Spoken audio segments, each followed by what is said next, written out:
අද අපි රසම රස සෑන්ඩ්විච් එකක් හදමු.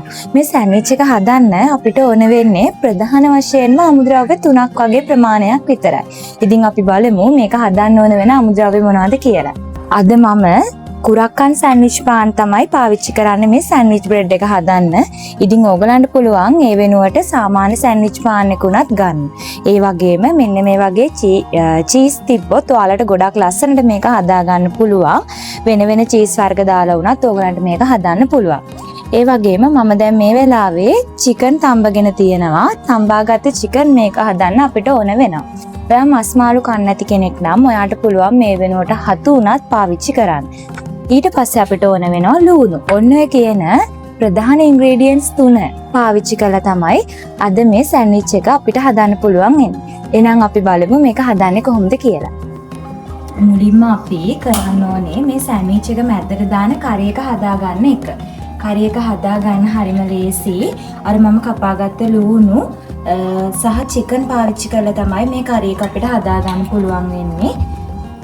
දැන් මේක හොඳටම රත් වෙලා තියෙන්නේ. දැන් මේකට මම මේ විදිහට කපාගත්ත ලුණු ඔක්කොම එකතු කරගන්නවා.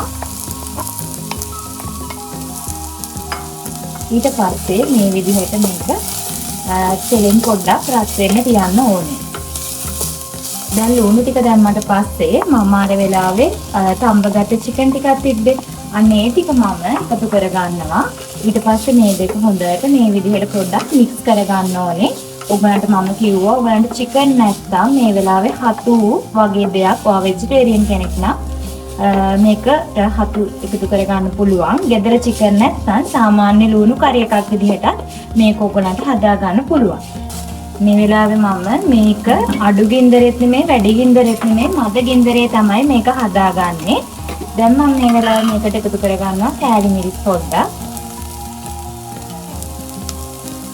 ඒක ඔයගොල්ලන්ගේ රසයේ ප්‍රමාණය හැටියට එකතු කරගන්න පුළුවන්.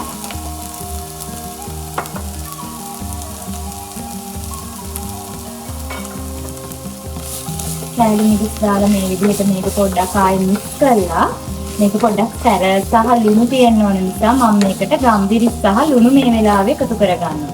මේක ඔයගොල්ලන්ගේ රස අනුව සැර ගතිය අනුව ඔයගොල්ලන්ට මේවා කැමති ප්‍රමාණයන් වලින් එකතු කරගන්න පුළුවන්.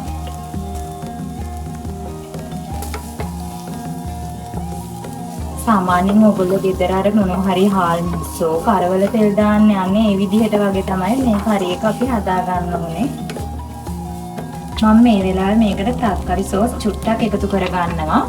ඔයගොල්ලන්ට තක්කාලි සෝස් කියන එක අත්‍යවශ්‍යම දෙයක් නෙමෙයි. කැමති නම් විතරක් ඔයගොල්ලෝ තක්කාලි සෝස් කාලා කැමති නම් විතරක් ඔයගොල්ලෝ තක්කාලි සෝස් එකතු කරගන්න මේ වෙලාවේ. දැන් පෑන් එක අරගෙන මම මේකට මාගරින් දාගෙන තියෙනවා. ඔයගලන්ට මාගරින් වෙනුවට තෙල් හෝ බටර් ගිතෙල් ඕන දෙයක් පාවිච්චි කරන්න පුළුවන්. දැන් මේක චුට්ටක් මේ විදිහට දිය වෙන්න දීලා අපි මෙන්න මේ විදිහට පොඩ්ඩක් පෑන් එක වටේටම යන විදිහට මේ මාගරින් එක හදා ගන්න ඕනේ. මෙන්න මේ විදිහට.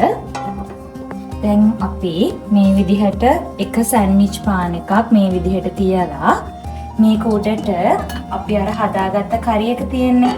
කරි එකෙන් ටිකක් දාන්න ඕනේ.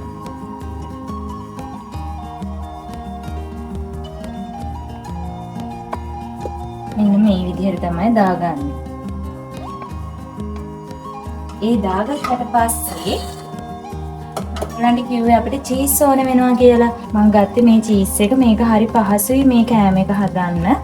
දැන් ඊට පස්සේ අපි මෙන්න මේ විදිහට චීස් එක මැද්දෙන් තියනවා. මැද්දෙන් තියලා අපි අනිත් එකෙන් මේ විදිහට අනිත් සෑන්ඩ්විච් පාන් එකෙන් මේ විදිහට වහ ගන්න ඕනේ. ඔන්න ඔය විදිහට වහලා පොඩි වෙලාවක් ඔය විදිහට තියලා අපි අනිත් පැත්තත් ඔය විදිහටම හදා ගන්න ඕනේ සෑන්ඩ්විච් පාන් එකේ. ඔන්න ඕක තමයි මම හදන්නේ. අපි බලමු අනිත් පැත්ත දාලා කොහොමද එන්නේ කියලා. දැන් මම ඔය අනිත් පැත්ත හරගෙන තියනවා මේක. මේ විදිහට ටික වෙලාවක් දෙපැත්තම කර ගන්න ඕනේ. අපි මේ කෑම එක හදද්දී අපි බලමු අන්තිමට මොන වගේ වෙනමක්ද එන්නේ කියලා. මේ තියෙන මම හදාගත්ත සෑන්ඩ්විච් පාන් එක. ඉතින් මේක හදන්න හරිම ලේසි. මේ තියෙන්නේ මේකේ මැද්ද. දැක්කහම රස්ම රස පාටයි. පාන් එකත් හොඳට ටෝස් වෙලා වගේ තියෙන නිසා මේක තවත් රහයි. ඉතින් මේක තියන්න මම ලස්සනට බිත්තර සුදු මද පාවිච්චි කරලා ඔම්ලට් එකකුත් හදාගත්තා. ඉතින් ඔයාලත් අනිවාර්යයෙන්ම මේක හදලා රස බලන්න.